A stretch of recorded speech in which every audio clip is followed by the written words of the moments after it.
عورتوں میں صبر بھی کم ہوتا ہے، حوصلہ بھی کم ہوتا ہے، اللہ نے انہیں عقل بھی کم دی ہوتی ہے، اس کی حکمت کا تقاضا ہے۔ اور پھر جو بی بی امیر ہو وہ کبھی غریب ہو جائے تو اس کے لیے جینا مشکل ہو جاتا ہے۔ غریب آدمی امیر ہو جائے تو گزارا ہو جاتا ہے، اور خدا نہ خواستہ امیر اگر غریب ہو جائے مشکل ہوتی ہے۔ سیدہ طیبہ طاہرہ حضرت خدیجہ الکبریٰ رضی اللہ تعالیٰ عنہ مکے کی ملکہ تھیں۔ آپ فرماتی ہیں 20 نوکرانیاں تھیں میرے گھر میں۔ توجہ ہے میری بات پر؟ یہ آگے آگے والوں کو سمجھ آ رہی ہے، کوئی ہاں نہ کر رہے ہیں، پیچھے والے تو بالکل گمسم ہیں۔ بھائی دوستو توجہ کرنا میری بات پر۔ مکے کی ملکہ 20 عورتیں کام کرنے والی، فرماتی ہیں کبھی پانی کا گلاس بھی اٹھ کے نہیں پیا تھا۔ اللہ۔ پھر اسی بی بی نے حضور کی غلامی اختیار کی، پھر کلمہ پڑھا۔ ظہر کے وقت ابن اسحاق کہتے ہیں ظہر کے وقت انہوں نے اپنا مال حضور کے قدموں میں سارا پیش کر دیا۔ عصر سے پہلے پہلے میرے نبی نے ہر چیز اللہ کے رستے میں تقسیم کر دی۔ جس کی 20 کنیزائیں تھیں، پڑھو کنز الامال، یہ حدیث اختلاف روایات کے ساتھ بخاری میں بھی موجود ہے۔ حضرت ابو ہریرہ رضی اللہ تعالیٰ عنہ فرماتے ہیں کہ سیدہ طیبہ طاہرہ حضرت خدیجہ الکبریٰ کے بارے میں محبوب نے فرمایا کہ خدیجہ میرے لیے کھانا پکا کے باورچی خانے سے نکلی، خود حضرت خدیجہ کپڑوں پہ پیوند لگے، اللہ۔ خود چولہا جلایا، خود چولہا جلایا۔ اور وہ بی بی جس کے پاس ہر گھنٹے کے بعد نیا سوٹ تیار پڑا ہوتا تھا، اس کے کپڑوں کو پیوند لگے۔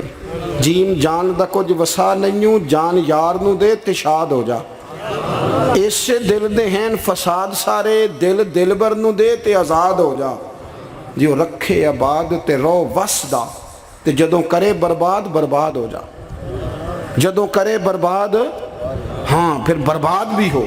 صرف سکھ لینے کے لیے نہ ہو، وَلَنَبْلُوَنَّكُمْ بِشَيْءٍ مِّنَ الْخَوْفِ وَالْجُوعِ وَنَقْصٍ مِّنَ الْأَمْوَالِ وَالْأَنفُسِ وَالثَّمَرَاتِ۔ یہ تو شہادت گاہ الفت میں قدم رکھنا ہے۔ لوگ آسان سمجھتے ہیں مسلمان ہونا۔ حضرت خدیجہ کھانا پکا کے نکلی، کپڑوں پہ پیوند لگے ہوئے، اور سادے سے برتن میں جب کھانا لے کے آئی نا، حضور کے سامنے کھانا رکھا تو اللہ کے رسول علیہ السلام غور سے سیدہ خدیجہ کو دیکھنے لگے، غور سے دیکھنے لگے۔ حضور کیا دیکھ رہے ہیں؟ تو محبوب فرمانے لگے خدیجہ تیرے آنے سے پہلے پہلے جبریل امین آ گئے۔ ہر واقع کہہ رہے ہیں یا رسول اللہ خدیجہ کھانا لے کے آ رہی ہے، اور رب فرماتا ہے جب خدیجہ کھانا لے کے آئے تو اسے اس کے رب کا سلام کہہ دینا، اسے اس کے رب کا۔ ہاں بھائی جب قربانی آپ دیتے ہیں، قربانی اس وقت جو اعزاز ہوتا ہے وہ بدل جاتا ہے۔ حضرت خدیجہ نے قربانی دی، نبی پاک کی 4 بیٹیوں نے قربانی دی۔ حضور کی کتنی بیٹیاں؟ بول کے بتاؤ، بول کے جی۔ یہاں بڑے دس دے کیوں نہیں جی، کنیاں نے؟ اللہ آپ کو خوش رکھے۔ 4 بیٹیاں حضور کی۔ یہاں بڑے بڑے لوگ، اب نہ لوگ عمروں کا حساب کرنے لگ گئے۔ مجھے ایک صاحب کہنے لگا جی ایک بندہ کہہ رہا عمر اتنی بنتی ہے تو اتنی بنتی ہے تو 4 کیسے ہو گئی؟ میں نے کہا دین کاؤنٹنگ سے نہیں ہوتا، دین اللہ رسول کے فرمان کا نام ہے۔ وہ کاؤنٹ کرنے سے دین نہیں بنتا بھائی۔ خود رسول کریم نے فرمایا یہ میری بیٹیاں ہیں۔ کب؟ حضور کی ایک صاحبزادی حضرت عثمان غنی کے نکاح میں تھی، انتقال کر گئی، نبی پاک نے دوسری کا نکاح کیا تو صحابہ نے عرض کی حضور بڑے خوش نصیب ہیں، عثمان کو آپ نے دوسری بھی دے دی۔ تو حضور نے فرمایا یہ تو میری 2 بیٹیاں تھیں، یہ تو میری 2 بیٹیاں تھیں، میری 40 بھی ہوتی تو ایک کے بعد دوسری انتقال کرتی رہتی، میں ساری عثمان غنی کے نکاح میں دے دیتا۔ نور کی سرکار سے پایا دوشالہ نور کا، ہو مبارک تجھ کو ذوالنورین جوڑا نور کا۔ تو نبی کریم علیہ السلام کی 4 بیٹیوں نے، پتہ ہے آپ کو 2 بیٹیاں ابو لہب کے 2 بیٹوں سے بیائی گئی تھی۔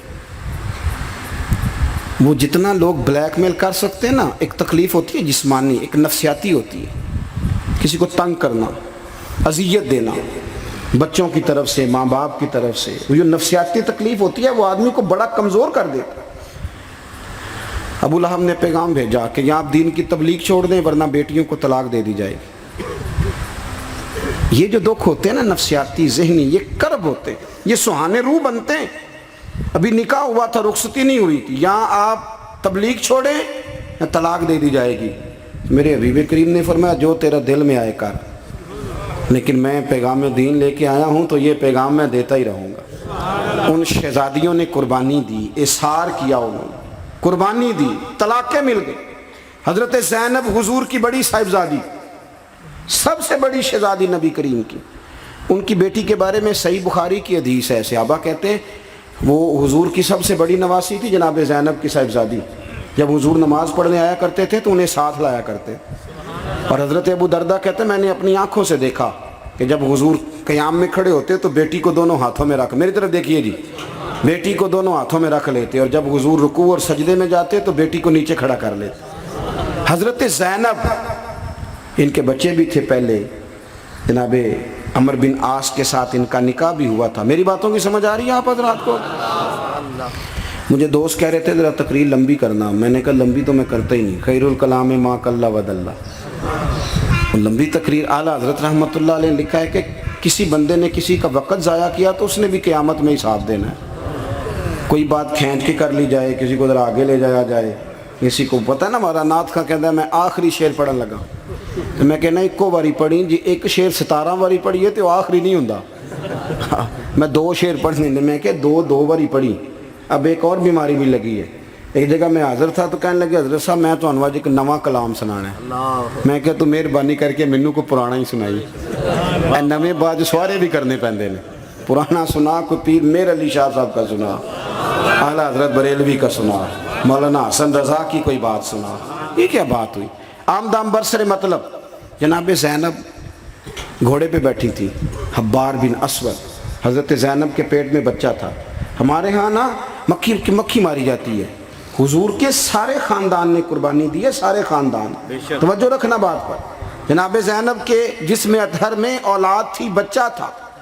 حبار بن اسود نے نا، وہ بیٹھی تھی گھوڑے پہ تو نیزہ مارا، گھوڑے پر یا اونٹ پر، گھوڑے کو نیزہ مارا، گھوڑا تیز دوڑا، جناب زینب گھوڑے سے گر گئی، ان کے پیٹ میں بچہ تھا، ضائع ہو گیا۔ پھر وہ کافی دیر علیل رہیں، اسی بیماری سے ان کا وصال ہوا، وہ شہید ہوئی۔ بڑی تکلیف ہوئی نبی کریم کو، بڑی تکلیف۔ فتح مکہ کے موقع پر نا حبار بن اسود کلمہ پڑھنے آیا، سیرت ابن حشام والے کہتے ہیں جب وہ آیا تو اس نے چہرے پہ کپڑا رکھا ہوا ہے، نبی کریم علیہ السلام کی بارگاہ میں حاضر ہوا تو حاضر ہو کے نا عرض کرنے لگا یا رسول اللہ صلی اللہ علیہ وسلم کو بہت بڑا دشمن بھی آئے تو معاف کر دیتے ہو؟ حضور خاموش ہیں، گردن جھکی۔ پھر کہنے لگا بہت بڑا دشمن بھی آئے تو معاف کر دیتے ہو؟ حضور خاموش ہیں۔ تیسری دفعہ اس نے چہرے پہ نقاب ڈالا تھا نا، حضور بڑا دشمن بھی آئے کلمہ پڑھے تو معافی ہے؟ حضور نے چہرہ اٹھایا تو آنکھوں میں آنسو تھے۔ حضور فرمانے لگے حبار یہ چہرے سے کپڑا ہٹا، بیٹیاں بھولا نہیں کرتی، تو کلمہ پڑھ میں تجھے بھی معاف کرنے کو تیار۔ بیٹیاں بھولا نہیں کرتی، تو پڑھ کلمہ۔ پورے خاندان نے قربانی، پورے۔ حضرت سیدہ فاطمہ الزہرا سے کسی نے پوچھا تھا بی بی صاحبہ دین کے لیے سب سے پہلے آپ کو کب تکلیف اٹھانی پڑی؟ تو حضرت فاطمہ فرماتی میں چھوٹی سی تھی جب میری اماں وصال کر گئی، اور جب جناب ابو طالب وصال کر گئے تو مجھے کسی نے پہلے دن جب میں نے یہ تکلیف دیکھی اور صحیح کسی نے مجھے آ کے بتایا کہ فاطمہ نبی پاک علیہ السلام نا حرم کعبہ میں سجدے میں تھے، اونٹ کی اوجڑی بڑی وزنی ہوتی ہے، حضور سجدے میں تھے، ابو جہل نے 2 لوگوں سے کہا تو انہوں نے اونٹ کی اوجڑی لا کے نا نبی پاک کے سر پہ رکھ دی۔ حضور علیہ السلام ساری قوتوں کے مالک ہیں، لیکن بظاہر حضور سر اٹھاتے ہیں تو تکلیف ہوتی ہے۔ فاطمہ نہ ابو بکر صدیق مکے میں ہیں، نہ مولا علی موجود ہیں، تو آپ چلیں گی؟ بی بی صاحبہ کہتی ہے میں اس عمر میں چہرے پہ نقاب ڈال کے نکلی، اس عمر پہلے دن نکلی، اماں چلی گئیں، پہلے دن میں نکلی، اور جب میں حرم کعبہ میں گئی تو میں نے لوگوں کو اپنے باپ پر معاذ اللہ ہنستے ہوئے دیکھا۔ کہتی میں نے کھینچ کے اوجڑی حضور کی اتاری، نبی کریم نے میرا چہرہ دیکھا تو حضور رو پڑے۔ فاطمہ تو کیسے آئی؟ حضور مجھے اطلاع ملی۔ سیدہ پاک کہتی ہے میں نے حضور کو انگلی تھامی نبی پاک کی، اور میں حضور کو آب زمزم کے کنویں پہ لائی، نبی کریم بیٹھ گئے، میں نے پانی نکالا، حضور کی زلفوں کو دھویا، اور پھر میں نے کہا اللہ انہیں برباد کر دے جنہوں میرے بابا کو تکلیف دی ہے، انہیں برباد کر دے جنہوں تکلیف دی ہے میرے بابا۔ حضرت ابو ہریرہ فرمایا کرتے تھے جن کے لیے سیدہ نے اس دن دعا کی تھی وہ سارے بدر میں مارے گئے، سارے بدر میں قتل ہوئے، ایک ایک شخص نے تکلیف صحیح صاحب، ایک ایک شخص. آپ کو پتہ ہے منافقوں نے سیدہ عائشہ صدیقہ پہ الزام لگا دیا تھا، جاگ رہے ہو؟ سیدہ طیبہ طاہرہ حضرت عائشہ صدیقہ رضی اللہ تعالی عنہا، حضور فرماتے ہیں عائشہ تیرے ساتھ نکاح سے پہلے جبریل تیری شکل مجھے دکھا کے گئے تھے کہ محبوب رب اس کے ساتھ آپ کا نکاح کرے گا. اتنی پاک باز عورت، دین کا چوتھا حصہ حضرت عائشہ صدیقہ سے مروی ہے. حضرت عائشہ صدیقہ کی احادیث ہم نکال دیں، عورتوں کے مخصوص مسائل پر ہم قوم کو جو ہے وہ کسی طریقے سے قائل نہیں کر سکتے. ہم وہ پورا باب کو کیسے قوم کو دیں گے جو عورتوں سے متعلقہ ہے. لیکن آپ کو پتہ ہے منافقوں نے سیدہ عائشہ پہ الزام لگا دیا تھا. الزام تو 1 منٹ لگتا ہے. کسی شاعر نے کہا تھا کہ مخلوق پتہ کیا کرتی ہے، کعبے کے اندر سے مٹی لے کے بت بنا کے اللہ کا شریک بنا دیتی ہے معاذ اللہ. اور وہ کہنے لگا تم اپنے الزام کو کیا الزام سمجھتے ہو؟ لوگ تو جناب مریم پہ بھی الزام لگا دیتے تھے کہ تو یہ بچہ کہاں سے لے آئی ہے. کہنے لگا مخلوق تو فنکار ہے اس درجہ کے پل بھر میں، سنگے در کعبہ سے بھی اصنام تراشے. تم کون ہو، کیا چیز ہے داغ کبابی، لوگوں نے تو مریم پہ بھی الزام تراشے. حضرت عائشہ پر الزام لگا. اور آپ کو پتہ ہے کہ مہینہ بیمار نہیں حضرت عائشہ. نبی کریم کی آنکھوں میں اتنے آنسو آئے کہ مولا علی کہتے ہیں داڑھی بھر گئی نبی پاک کی، پر رب بڑا ہی مہربان ہے. مہینہ لگا. توجہ ہے میری بات؟